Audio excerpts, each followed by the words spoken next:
સમસ્યાઓ હતી એ ઘણા સમયથી ઉકેલાતી નહોતી અને આ વખતે હિન્દુ અને મુસલમાન બે કોમ ભેગી થઈને એકતાનો એક પ્રતીક ઊભું કર્યું છે. આ વખતે કોઈ ક્લાસ જ નથી ત્રીજી પાર્ટીનો કોઈ એટલે ગુજરાતમાં ત્રીજો પક્ષ ના ચાલી શકે. કોઈ ના ચાલે કોઈ ના ચાલે કોઈ ના ચાલે. ખાડિયા વોર્ડને લઈને શું કહેવા માંગો છો? ખાડિયા વોર્ડમાં એટલું જ કહીશ કે હર્ષ સંઘવી સાહેબ પોતે આવ્યા તો હર્ષ સંઘવી સાહેબ ના ચાલ્યા, ભૂષણ ભૈયા પાકિસ્તાન આવશે, ખાડિયામાં કોંગ્રેસ જીતે, બાકી અમે વર્ષોથી હિન્દુ ખાડિયામાં રહી જાય તો બી અમને એવું ફીલ નથી થતું કે અમે પાકિસ્તાનમાં રહે છે. બસ વિકાસ ચાલશે એટલું ખબર પડે છે. પ્રાથમિક સુવિધાઓથી વંચિત છેલ્લા ઘણા વર્ષોથી ખાડિયાની જનતા પરિવર્તન ઈચ્છતી હતી અને ખાડિયાની જનતાએ પોતાનો આ વખતે સ્થાનિક સ્વરાજ્યની ચૂંટણીમાં મિજાજ બતાવ્યો. લાગે છે તમને કેમ અહીંયા ભાજપ હારી હશે? ભાજપનું કામ જોઈએ એવું લોકોનું કામ કરતા નહોતા અને પૂરો સપોર્ટ અમને મળતો નહોતો, જ્યારે કોંગ્રેસ અમને બધી રીતે સપોર્ટ કરતી હતી. કારણ કે કોંગ્રેસ વાળા બહુ જ સખત મહેનત કરી સખત કામ કરવા માટે બધાને વચન આપ્યું છે. કાલથી જ પણ એ લોકો કામ કરવાના છે. જે પણ વચન આપ્યું છે કાલથી કોંગ્રેસ વાળા કામ કરવાના છે. અચ્છા, ભાજપનું આટલો વખતનું શાસન હતું, કેટલા વર્ષથી તમે કોંગ્રેસમાં લડતા હતા ભાજપ વિરુદ્ધ? 50 વર્ષથી અમે લોકો લડીએ છીએ. આ 55 વર્ષે આ ભાજપનું કાર્ય અને ભાજપનું ઘર છોડીને હવે કોંગ્રેસનું ઘર રોકવાનું છે.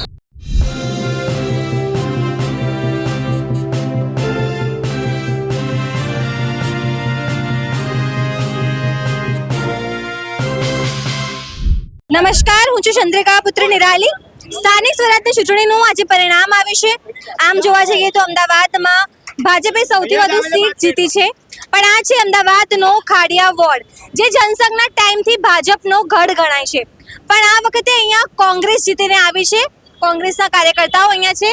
શું કહેવા માંગો છો? પહેલી વાર કોંગ્રેસ જીતીને આવી છે. સ્વાભાવિક છે, જે રીતે ભારતીય જનતા પાર્ટીનું જ્યારથી રાજ્યની અંદર એમની સરકારે ત્યારથી ભારતીય જનતા પાર્ટી અહીંયા જીતતી આવી છે અને આ વખતે પહેલી વખત કોંગ્રેસની પેનલ જીતી છે. એટલે ખાડિયાની પ્રજાએ ભારતીય જનતા પાર્ટીને જાકારો આપ્યો છે. જે રીતે ગટર, રોડ, રસ્તા, લાઇટના જે સમસ્યાઓ હતી એ ઘણા સમયથી ઉકેલાતી નહોતી અને આ વખતે હિન્દુ અને મુસલમાન બે કોમ ભેગી થઈને એકતાનો એક પ્રતીક ઊભું કર્યું છે. જનસંઘના સમયથી અહીંયા ભાજપ હતી. તમને લાગે છે અહીંયાની જનતા જે છે ભાજપથી કદાચ કંટાળી હશે? સ્વાભાવિક છે. એક હતું રસ્તાનું દૂષણ અને એક હતું ભાજપનું દૂષણ, જે બે આ વખતે ખાડિયાની જનતાએ સાફ કરી દીધું છે અને ખાડિયાની જનતાએ બતાવી દીધું છે કે ખાડિયાની જનતા કોની સાથે છે. જી, તમે શું કહેવા માંગો છો? જી, શું કહેવા માંગો છો? પહેલી વાર કોંગ્રેસ આટલી બહુમતીથી જીતીને આવી છે. હવે એવું છે ને, અહીંયા ગાડી કાયમ ભાજપ આવતી હતી, પણ આજે પહેલી વખત કોંગ્રેસ આવી છે અને બહુ સરસ કામ કર્યું છે. આમ જોવા જઈએ આમ આદમી પાર્ટી પણ હતી આ વખતે. કોઈ ક્લાસ જ નથી ત્રીજી પાર્ટીનો કોઈ એટલે ગુજરાતમાં ત્રીજો પક્ષ ના ચાલી શકે. કોઈ ના ચાલે કોઈ ના ચાલે કોઈ ના ચાલે. તમને લાગે છે કોંગ્રેસના મત તોડવા માટે આમ આદમી પાર્ટી હોય, એઆઈએમઆઈએમ હોય, તમામ પક્ષો હતા, ગમે તે કરે, ગમે તે કંઈ કરે, પણ કોઈને કંઈ ફાવટ ના આવે. આપણી સાથે બીજા પણ કાર્યકર્તાઓ છે. શું કહેવા માંગો? ખાલી સમીકરણ બદલાઈ ગયા છે. હવે પહેલા ભાજપ હતું, હવે કોંગ્રેસનો રાજ આવશે. પણ અમદાવાદમાં ઓવરઓલ જોવા જઈએ તો આમ આદમી પાર્ટી બીજા નંબરનું વિપક્ષ આવી છે, કોંગ્રેસ ત્રીજા નંબરે આવી છે. ખાડિયા વોર્ડને લઈને શું કહેવા માંગો છો? ખાડિયા વોર્ડમાં એટલું જ કહીશ કે હર્ષ સંઘવી સાહેબ પોતે આવ્યા તો હર્ષ સંઘવી સાહેબ ના ચાલ્યા, ભૂષણ ભૈયા પાકિસ્તાન આવશે, ખાડિયામાં કોંગ્રેસ જીતે, બાકી અમે વર્ષોથી હિન્દુ ખાડિયામાં રહી જાય તો બી અમને એવું ફીલ નથી થતું કે અમે પાકિસ્તાનમાં રહે છે. બસ વિકાસ ચાલશે એટલું ખબર પડે છે અમને. હવે વિકાસ કામ બોલે છે. હા, હર્ષ સંઘવી જ્યારે અહીંયા આયા હશે થોડુંક તો અસર આવ્યું હશે ને વોટિંગમાં? બસ હરાયા એટલું ખબર પડી અમને તો, ખાડિયાને હર્ષ સંઘવી આવીને.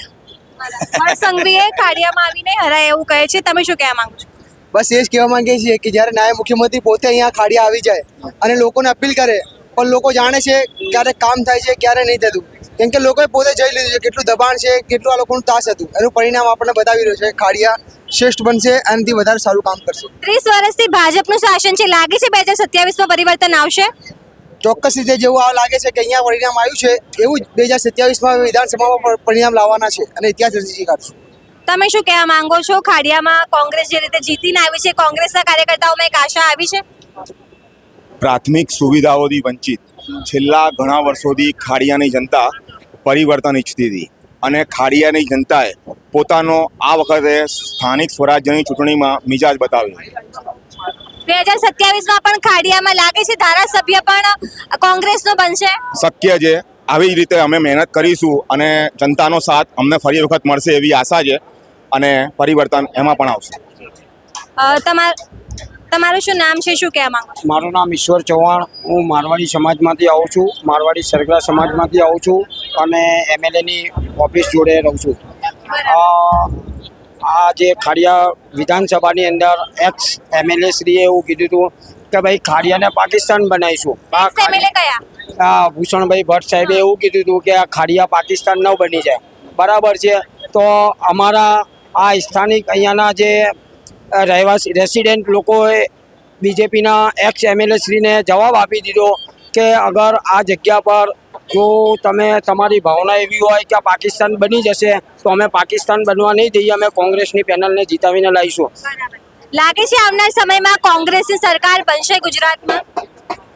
શક્ય છે 100%. તો કેમ કે 1972ની જે વિધાનસભા તોડી અને કોંગ્રેસના 4 ઉમેદવારોને જીતાડીને ખાડિયાની જનતા લાવી છે, તો નેક્સ્ટ રાઉન્ડમાં પણ અમે આવી જ મહેનત કરતા રહીશું. સમગ્ર સૌ કાર્યકરો અને કોંગ્રેસની અમે દિલ્હીની અંદર અમે અમારો તિરંગો લહેરાવીશું એવી આશા રાખીએ. આપણી સાથે કેટલાક યુવાનો પણ છે, એમની સાથે પણ આપણે વાત કરીશું. શું નામ છે તમારું? નિખિલ પંચાલ. નિખિલભાઈ, શું કહેવા માંગો છો? વર્ષો પછી કોંગ્રેસની સરકાર આવી, કોંગ્રેસની સરકાર આનંદ થયો છે કે અત્યારે કોંગ્રેસ સરકાર ખાડિયામાં આવી ગઈ છે. કમરના નામથી જે બી લોકો 56ની છાતી કાઢીને ફરતા હતા કે અમારું રાજ ચાલે છે, હવે લોકોને બી ખબર પડશે કે પરિવર્તન કોંગ્રેસ લાવી રહ્યું છે. એમાં કોંગ્રેસ શરૂઆત છે કે પરિવર્તન થશે ખાડિયામાં. ખાસ કરીને યુવાનો હોય ભાજપથી, હર્ષ સંઘવીથી વધારે આકર્ષિત હોય છે. હર્ષભાઈ પોતે અહીંયા પ્રચાર માટે આવ્યા હતા, તેમ છતાં કેમ ભાજપ હારી? લોકોને ખબર પડી ગઈ કે ભાજપ વાળા હવે એમનું કામ કરવામાં થોડા ઓછા પહોંચી વળ્યા હશે પૂર્ણમાં કે ખાડિયા વિસ્તારમાં. જેમ કોંગ્રેસ વાળા કામ દેખાતું હશે એ પ્રમાણે વોટિંગ કર્યું છે આ લોકોએ. સમજી વિચારીને જ કર્યું છે. જનતા બી ગાડી તો છે નહીં, એમને લાગતું છે કે કોંગ્રેસ કંઈક સારું કરશે અમારા માટે, એટલા માટે એમને વોટ આપીએ. ખાડિયામાં પૂરા 50 વર્ષ થઈ ગયા. 50 વર્ષથી ક્યારે અહીંયા ભાજપ જે છે એનું જ ગઢ હતું. ક્યારે કોંગ્રેસ આ ગઢ તોડી ચૂકી નહોતી. હવે ગઢ ના ચૂકી એટલે બહેનો છે કોંગ્રેસની. લાંબી તપસ્યા તમે લોકોએ કરી અહીંયા. લાંબી તપસ્યા એટલે ખૂબ મહેનત. આટલા વર્ષો સુધી જ્યારથી તમે અહીંયા જોડાયા હશો ત્યારથી અહીંયા ભાજપ જ જોયું હશે. પહેલી વખત એવું થયું છે કે તમે લોકોએ કોંગ્રેસ જોયું હશે. કેવું લાગે છે? સારું લાગે છે, કારણ કે ભાજપ વાળા કશું કરતા નથી અને આગળ કશું કર્યું નહીં. હવે વિકાસ માટે શું કારણ લાગે છે તમને કે શું કારણ લાગે છે લોકોએ ભાજપને અહીંયા નકારી દીધું? કારણ કે ભાજપ વાળા કશું કરતા નથી. હવે પ્રોબ્લેમ બતાવી તે લોકો સોલ્વ નથી, તો પછી અમને એમ થાય કે પરિવર્તન થાય. એટલે પરિવર્તન આ મોંઘવારી છે, આ બધી વસ્તુ નડતી હતી.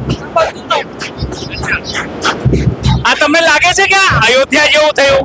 અયોધ્યામાં મંદિર બન્યું પણ ત્યાં ભાજપ હારી ગઈ, ખાડિયામાં ભાજપ હારી ગઈ.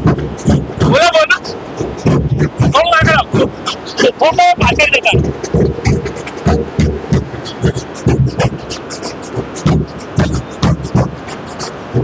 શું લાગે છે તમને કેમ અહીંયા ભાજપ હારી હશે? ભાજપનું કામ જોઈએ એવું લોકોનું કામ કરતા નહોતા અને પૂરો સપોર્ટ અમને મળતો નહોતો. જ્યારે કોંગ્રેસ અમને બધી રીતે સપોર્ટ કરતી હતી,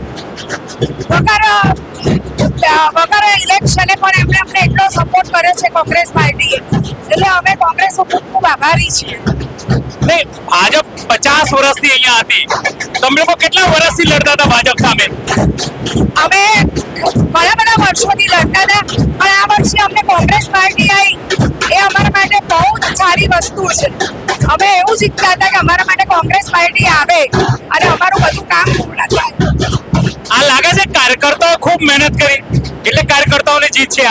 આ 100% બધાએ બહુ જ પુષ્કળ મહેનત કરી છે અને પુષ્કળ સાથ સહકાર આપ્યો છે, એટલે જ એમની જીત છે. અને વગર સ્વાર્થે કોંગ્રેસ વાળાએ બહુ સારું કામ કર્યું છે. હાલે મને એટલું કહું, એવું તો શું થયું અચાનક એ લોકો ભાજપથી વિમુખ થઈ ગયા તમને કોંગ્રેસને મત આપી દીધું?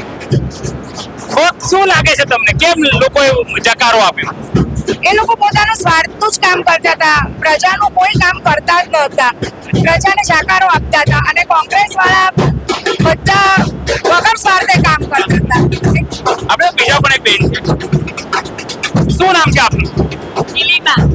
નીલિમાબેન, શું કહેશો, કેમ જીતી અહીંયા કોંગ્રેસ? કારણ કે કોંગ્રેસ વાળા બહુ જ સખત મહેનત કરી સખત કામ કરવા માટે બધાને વચન આપ્યું છે. કાલથી જ પણ એ લોકો કામ કરવાના છે. જે પણ વચન આપ્યું છે કાલથી કોંગ્રેસ વાળા કામ કરવાના છે. અચ્છા, ભાજપનું આટલા વખતનું શાસન હતું, કેટલા વર્ષથી તમે કોંગ્રેસમાં લડતા હતા ભાજપ વિરુદ્ધ? 50 વર્ષથી અમે લોકો લડીએ છીએ. આ 55 વર્ષે આ ભાજપનું કાર્ય અને ભાજપનું ઘરને છોડીને હવે કોંગ્રેસનું ઘર કરવાનું છે. તો સ્વાભાવિક છે જે રીતે તમે કોંગ્રેસના કાર્યકર્તાઓની વાત સાંભળી, ખાડિયા વોર્ડમાં કોંગ્રેસના કાર્યકર્તાઓમાં ઉત્સાહ જોવા મળી રહ્યો છે. અમદાવાદથી સહયોગી અનિલ પટેલ સાથે હું નિરાલી.